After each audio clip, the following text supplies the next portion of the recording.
લોકોએ જોયું, પ્રેક્ટિકલો અનુભવ બધાએ કર્યા, પણ એની અંદર ખરેખર ધન્યવાદ આપવો પડે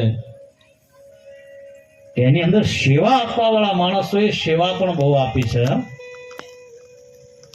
અને મને આ કથાનું મુહૂર્ત આપ્યું ત્યારે અમારે થોડીક ચર્ચા થઈ, ત્યારે એકાદ જણા એમ કીધું કે એટલા બધા મૃત્યુ થયા અને કે અમારા ઘોડમાળમાં કે કોઈ કોરોનામાં મારા ફળિયામાં કોઈ કે ઘટના આવી બની નહીં. મેં કે હનુમાનજીની કૃપા અને તમારો બધાનો ભાવ છે અને આવું એના સાનિધ્યમાં કર્મ કરો છો એટલે તુમ રક્ષક કા હું કો ડરના. પરમાત્માની કૃપા છે કે જેના આશ્રયની અંદર આપણા બધાનું રક્ષણ. તો એવા સમયે સેવા આપનાર માણસોએ ઘરે ઘરે જઈને ટિફિનો પણ પહોંચાડ્યા ને જેને ભગવાને આપ્યું છે એ લોકોએ બધી રીતે સેવાઓ કરી છે. અને એમાં વાંક કાઢવા વાળા તો વાંકે કાઢતા, રોજનું રોજ બટેકાનું મોકલે કે કુકડી ભીંડાનું મોકલો. સિટીમાં એવું થતું, સિટીમાં ટિફિન આપવા જતા સેવા કરે તો નહીં સાંભળવું પડે કે રોજના રોજ બટેકા રીંગણાનું ખવડાવે, પણ ખવડાવે છે એ તો જો તમને સંબંધી કોઈ દરવાજે મળવા નથી આવતું. અને સેવા કરવા વાળો માણસ તમારા આંગણા સુધી આવે એટલે કહેવાનો હેતુ કે દત્તાત્રેય મહારાજે એક ગુરુ સૂર્યને બનાવ્યા કે સંગ્રહ કરવો, સમાજની પાસે લેવું પણ નીતિથી, કમાવવું રીતિથી અને વાપરવું નીતિથી. સમયે સમયે કંઈક ને કંઈક, કારણ કે આપણે અહીંયા કહીએ કે ભજનોમાં સરસ ગાઈએ આપણે, જ્યોત જ્યોત જગાતે ચલો, જ્યોત જ્યોત જગાતે ચલો, પ્રેમ કી ગંગા બહાતે ચલો. તમે આપણા સમયમાં જે કઈ સમસ્યાઓ છે, સંઘર્ષ છે, ચડાવ ઉતાર આવવાના છે, એ ચડાવ ઉતારમાં આવી કથાઓ આપણને એ સમસ્યામાંથી બહાર લાવે છે. બીજું ન કહેતા, વ્યાસપટ પરથી કહેવાનો અમને તો અધિકાર પણ નથી, પણ આગ્રહ તો અને વધુ ન કહેતા આ કથા ખૂબ સારી રીતે અને સુંદર આયોજન થયું છે. અને આવા છેવાડના ગામોમાં જ્યારે આવું આયોજન કરતા હોય ત્યારે પ્રથમ તો આયોજકોનો ખૂબ ખૂબ આભાર માનું છું, એમને થેન્ક યુ કહેવા માંગુ છું. કારણ કે કથા કરવી અને કથાનો વિચાર કરવો આ બહુ મોટી વાત છે. મંદિર બનવું અને મંદિર બનાવવાનો વિચાર, એમાં વિચાર કરનારાનો ખૂબ જ શ્રેષ્ઠ છે. આજે ફરી ફરીને આ આપણા અહીંયા જે આયોજકો છે એ મિત્રોએ જે કથાનું આયોજન કર્યું છે એમને ફરીથી અભિનંદન આપી આ કથા ખૂબ સુંદર રીતે પાર પડે એવી પ્રભુને પ્રાર્થના સાથે વિરમું છું. જય હિન્દ, જય ભારત. ખૂબ સરસ સાહેબ, આભાર આપ શ્રીનો. હવે રમેશભાઈ ડોક્ટર સાહેબ તરફથી કથા નિમિત્તે આપણને પૂરા 11,000 રૂપિયા મળે છે. એકવાર જોરદાર તાળીઓ પાડી સાહેબનું સન્માન કરીએ. ત્યારબાદ દશરથભાઈ જે ભોયા તરફથી 1,000 રૂપિયા આપણને કથા નિમિત્તે પ્રાપ્ત થાય. ખૂબ ખૂબ આભાર સાહેબ. ત્યારબાદ આજનું સમગ્ર ભોજન ના દાતા રમણભાઈ નવસુભાઈ કે જેઓ કસ્ટમ અધિકારી છે, એમના તરફથી આજનું ભોજન છે. એકવાર ખૂબ ખૂબ તાળીઓ પાડી એમનું સન્માન કરીએ. હવે શાસ્ત્રીજીને નમ્ર વિનંતી, કથાનો દોર આગળ ચલાવે.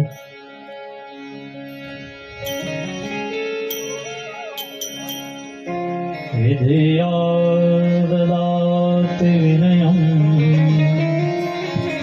વિનયા યાતિ પાત્રત્વાં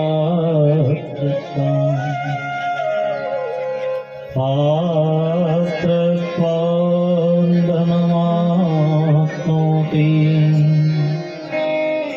ધનં ધર્મં તત સુખમ. તો મૂળ બાબત કે વિદ્યાથી વિનય, થોડું ધ્યાન આપજો. વિદ્યાથી વિનય અને વિનયથી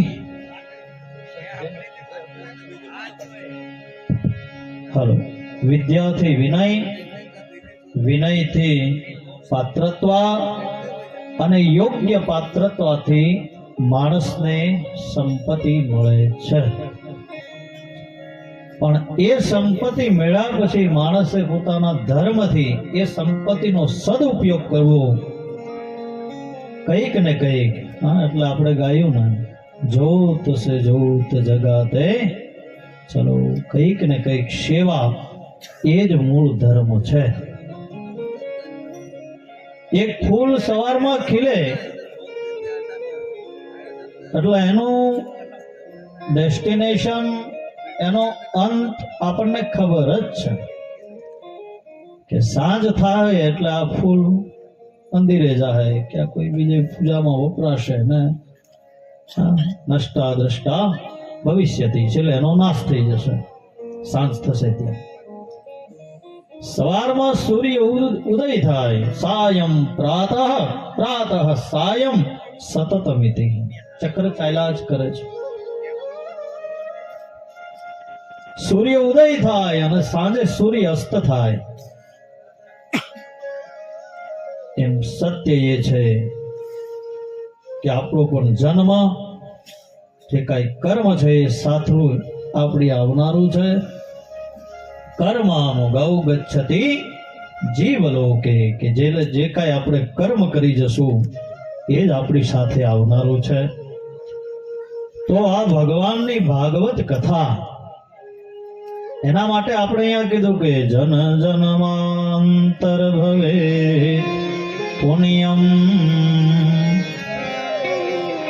તદા ભાગવતમ ભવે. કે આ ભાગવત ક્યારે મળે? તો અહીંયા શબ્દ કયો વાપર્યો જરા ધ્યાન આપજો દરેક ભાઈઓ બહેનો, સમજજો વાતને. કે જન જન્માંતર, એક જન્મનું ફળ નહીં. કારણ કે આપણે અહીંયા કેટલા જીવો છે? કેટલા જીવો છે સૃષ્ટિમાં? લગભગ કાયમી બોલતા હોય ને ભજનોમાં ગાઈએ આપણે 84 લાખ. અને આ 84 લાખમાં હું ને તમે આપણે બધા જ ફરી આવ્યા છીએ.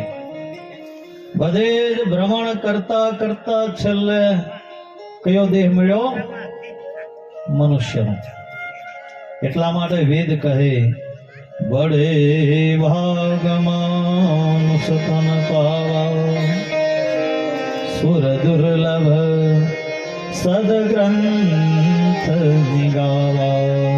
કે અનેક જન્મોનું પુણ્ય ફળ પ્રભાવ અને એની કૃપાથી આપણને આવો રૂડો અવતાર મળ્યો છે. ત્યારે કંઈક ને કંઈક ભગવાનનું ભજન કરીને, કારણ કે જેમ શરીરને ટકાવી રાખવા માટે અન્ન જરૂરી છે, અન્ન વગર કોઈ પ્રાણી જીવી શકે ખરું? હા કે ના? તો બોલો, થાકી ગયા કે હું? બધા પોથી યાત્રામાં બહુ નાચ્યા ને થાકી ગયા એવું લાગે થોડા. કારણ કે આજે 5 વાગ્યાથી બધી યાત્રા આપણી ચાલુ છે અને સમય લગભગ તો છે 9 વાગવા આવ્યા છે. એટલે 4 કલાકથી બધા સીધા પોતી યાત્રામાંથી ડાયરેક્ટ મંડપમાં બેસી ગયા છે. અને ખરેખર પહેલા દિવસે એટલી મોટી સંખ્યામાં બધા જોડાયા, હા, અને બધા નાચતા હતા. તો બધામાં કોઈમાં કૃષ્ણ દેખાય, કોઈમાં રામ દેખાય, કોઈમાં માતાજી દેખાય, એવા મેં દર્શન કર્યા છે પોતી યાત્રામાં. હા, એવાનો હેતુ બધાનો કેવો ભાવ. આપણી ઘરે પ્રસંગ હોય ને, દીકરાના લગ્ન હોય ને, તો એના આનંદમાં તો માતા પિતા અને બધા નાચે, બધા ઉત્સવ આનંદમાં હોય.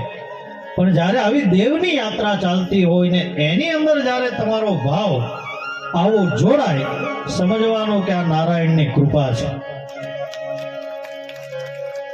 કારણ કે વેદ કહે પ્રભુ પદ પ્રગટ કરાવત પ્રીતિ, પ્રભુ પદ પ્રગટ કરાવત પ્રીતિ, પ્રભુ પદ પ્રગટ કરાવત પ્રીતિ, પ્રભુ પદ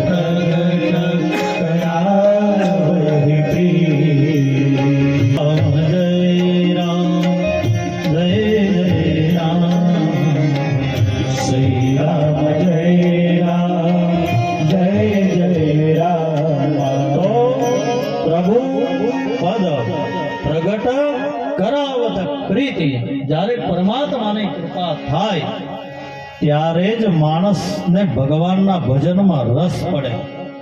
બાકી તો મંડપની તે બાજુ આંટા મારે, આમ પાણા ઉપર બેઠા અને રાહ જોવે કે હવે આ ક્યારે પતે અને પ્રસાદ લઈ. પણ સારું છે, ભંડારાનો કથાનો જે કાંઈ પ્રસાદ લઈને એનાથી પણ માણસના મનનું શુદ્ધિકરણ થાય છે. એટલે ભોજનનું બહુ મોટું મહત્વ છે કથાના મંડાળમાં.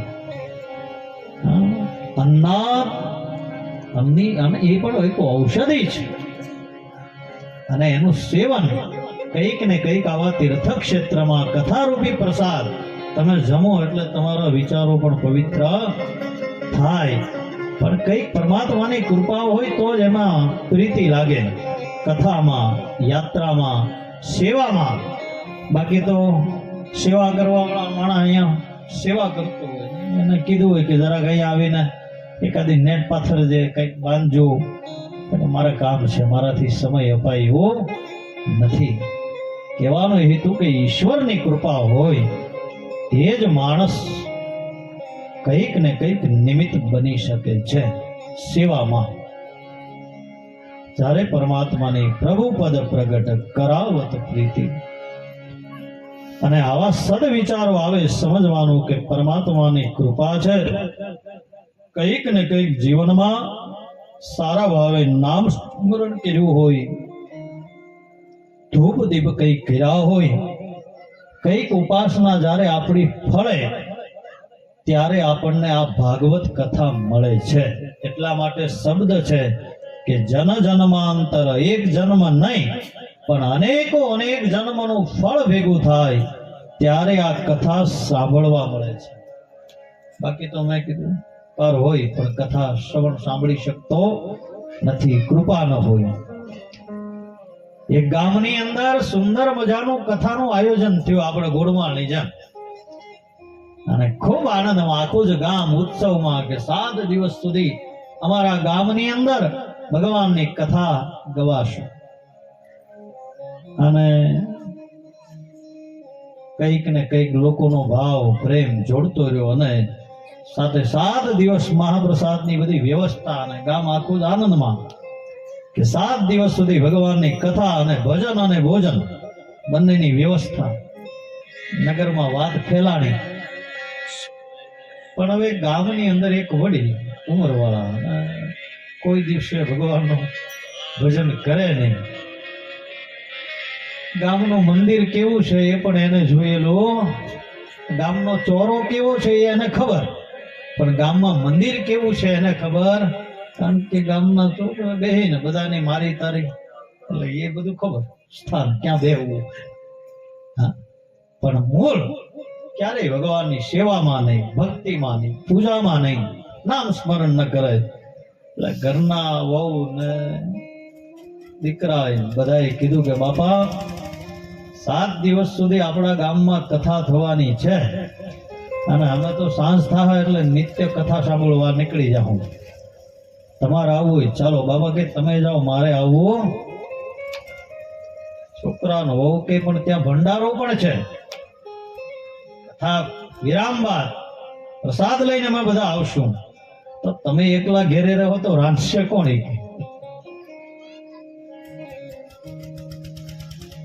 કે નહીં, પણ મારે આવવું નથી. છેલ્લે હોય બધા નિર્ણય લીધો કે જો તમારે ના આવવું હોય ને તો કઈ વાંધો નહીં, પણ તો હાથે રાંધીને ખાઈ લેજો, પણ અમે તમને આવીને કઈ રસોઈ કરી દેવો.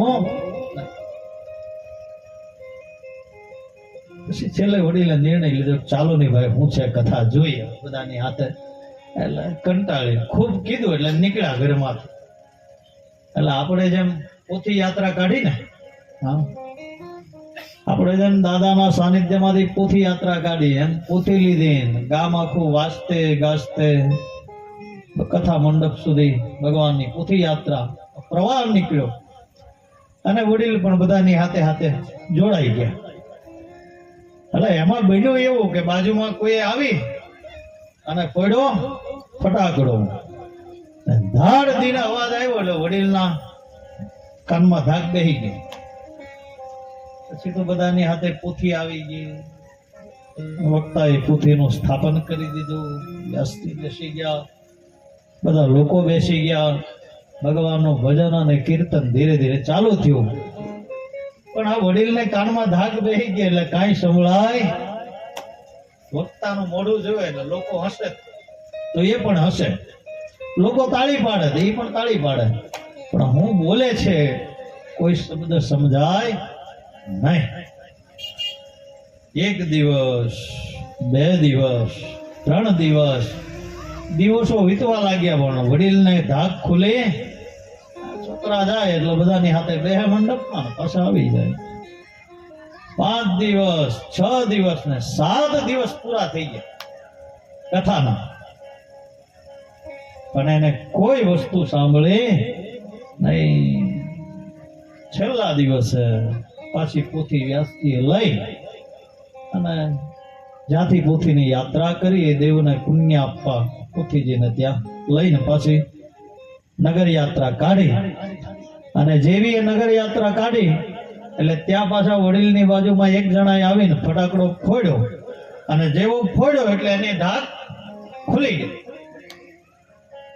7 દિવસ થઈ ગયા પણ એ કથા કોઈ સાંભળી શક્યો નહીં. એટલે કહેવાનો મૂળ ભાવ કે પરમાત્માની જો કૃપા ન હોય તો માણસને એનું શ્રવણ મળતું નથી. ને આ ભગવાનની કથા તો કેવી છે, ભગવત તૃપ્ત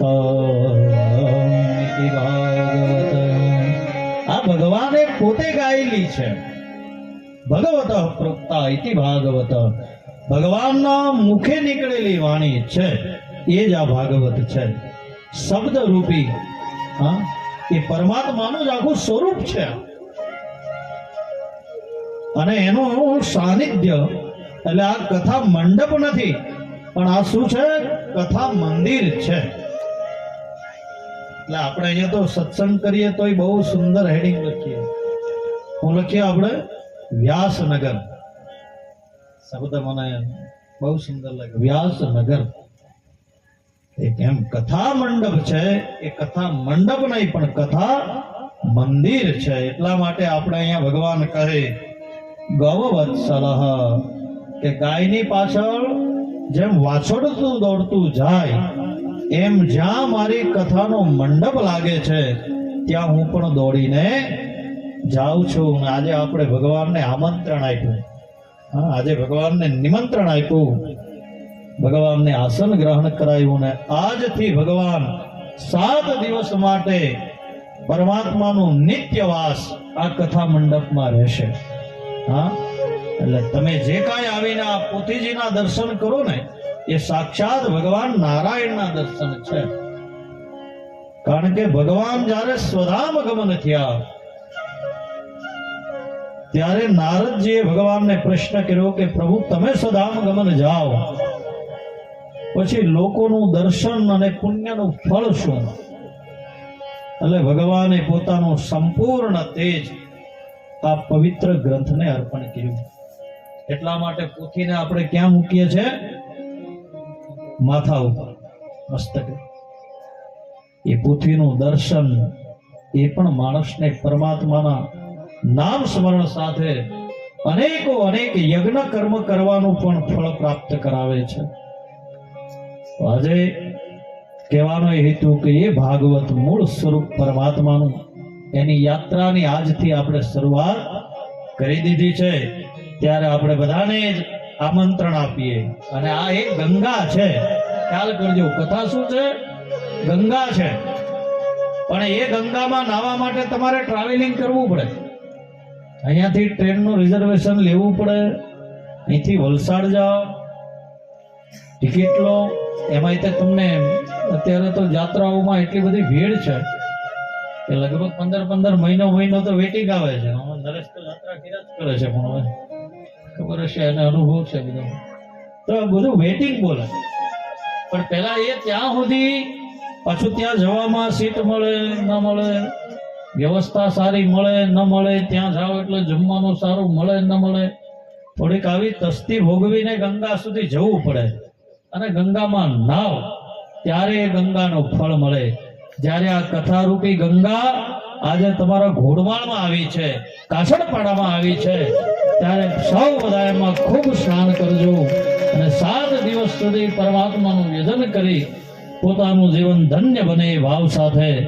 કારણ કે જો નિત્ય કર્મ તો છે જ, કદાચ આ 7 દિવસ આપણે સમય એડજસ્ટ કરી લેવો. હા, ગાયનું દૂધ કાઢવાનો સમય હોય, ડેરીમાં દૂધ ભરવાનો સમય હોય, તો થોડો સમય એડજસ્ટ કરી લેવું. કારણ કે એ તો રોજિંદુ છે, એ તો નિત્ય કર્મમાં છે, પણ કથા રોજ આવવાની નથી. તો આ 7 દિવસનો જે લાવો છે એ લાવવાનો લાભ લેજો. અને કંઈક ને કંઈક શ્રવણસ્ય વિભેદેન ફલભેદોત્ર સંસ્થિતઃ.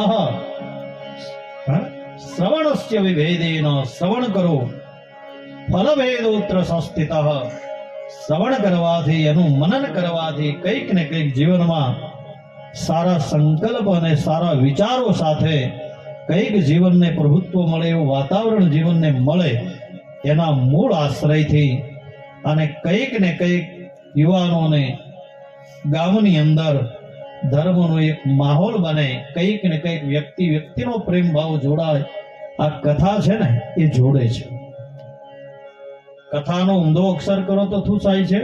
થાક. કે જીવનમાં જે આપણે થાકી ગયા છીએ ને, શેનાથી? કામ, ક્રોધ, લોભ, મોહ, ઈર્ષા, દ્વેષ, આ બધા લોભો છે, એનાથી માણસ થાકી જાય છે.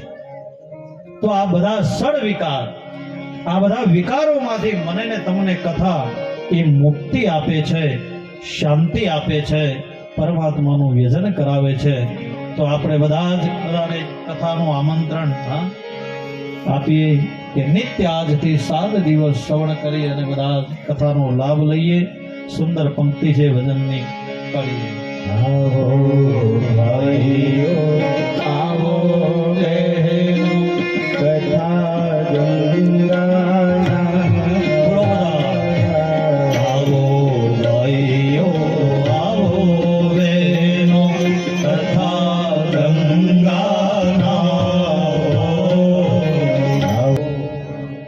આજથી આ 7 દિવસની આપણી યાત્રા, અને મેં કીધું એમ એનો સેલ લાગી ગયો છે, ટ્રેન ચાલુ થઈ ગઈ છે, અને ચોક્કસ અને યાત્રામાં બધા જ જોડાજો. 7 દિવસ સુધી આ યાત્રાની અંદર ધર્મ, અર્થ, કામ અને મોક્ષ, આ બધા જ પુરુષાર્થને સિદ્ધ થઈએ અને મૂળ ભાગવતનો પરિચય આપતા સ્વયં ભગવતઃ ઇતિ ભાગવતઃ.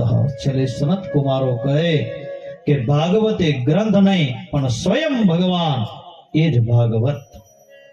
તો આવો પવિત્ર ગ્રંથ, એનું મહાત્મ્ય અને એની જે આગળની કથા છે એનું મંગલાચરણ આપણે આવતીકાલે કરશું. એની પૂર્વે મારા મિત્ર વાસદાથી પધાર્યા છે હાર્દિકભાઈ દવે.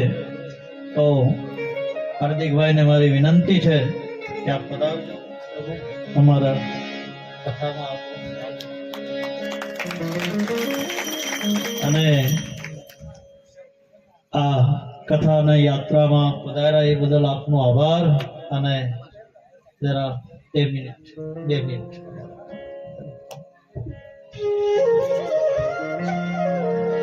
કૃષ્ણં નારાયણં વંદે, કૃષ્ણં વંદે વ્રજપ્રિયં, કૃષ્ણં દ્વૈપાયनं વંદે, કૃષ્ણં વંદે પૃથાસુતં. બોલીએ શ્રી ભાગવત ભગવાન કી. બોલો બધા, જય બોલો ભાગવત ભગવાન કી જય.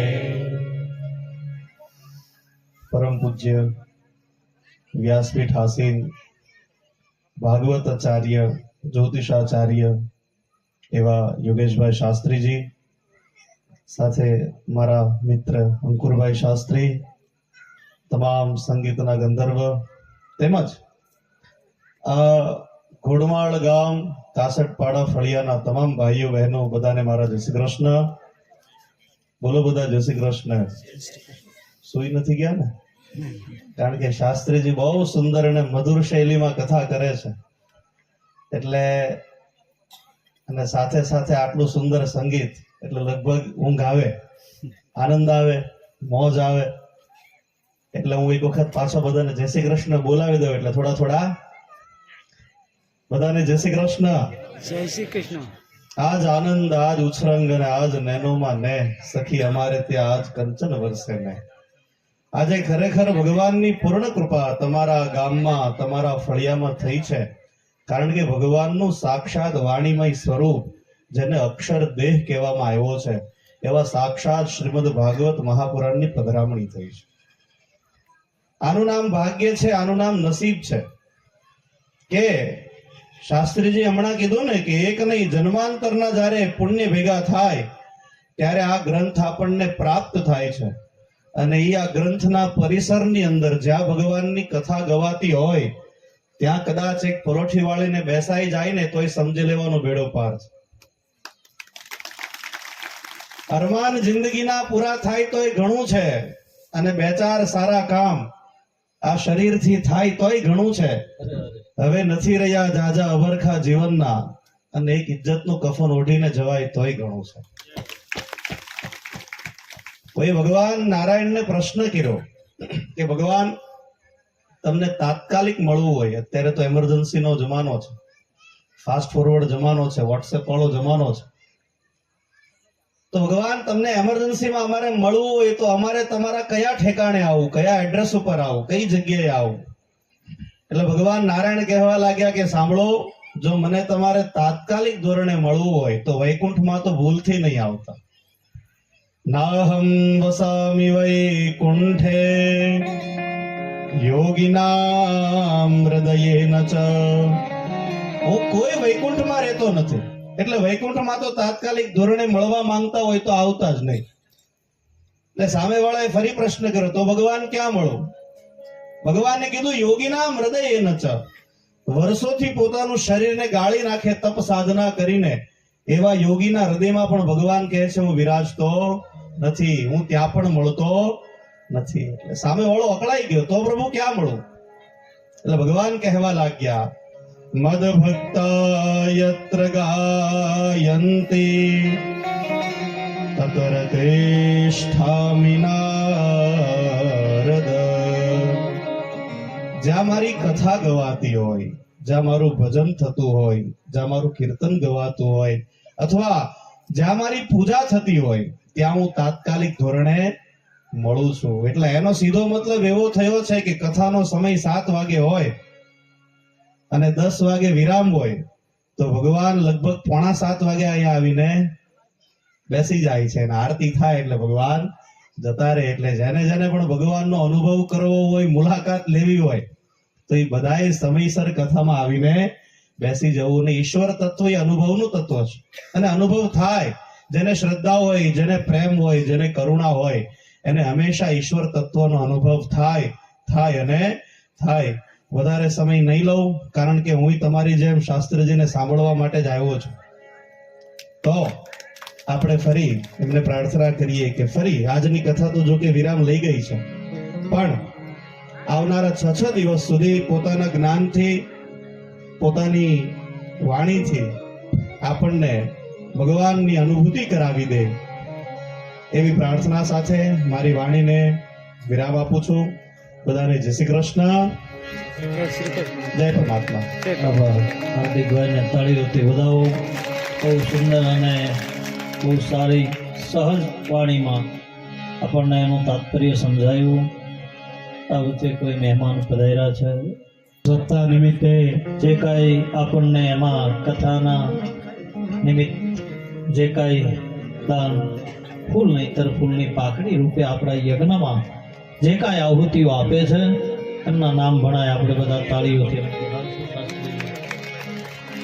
લાલજીભાઈ ડી પવાર મીનાબારી તરફથી 1111 રૂપિયા મળે છે, ખૂબ ખૂબ આભાર. ત્યારબાદ સીતારામ પરિવાર કાવડી તરફથી 511 રૂપિયા મળે છે, ખૂબ ખૂબ આભાર. જયેશભાઈ મગનભાઈ ગાવિત રાજુંબર તરફથી 2100 રૂપિયાનું દાન મળે છે. ખૂબ ખૂબ આભાર.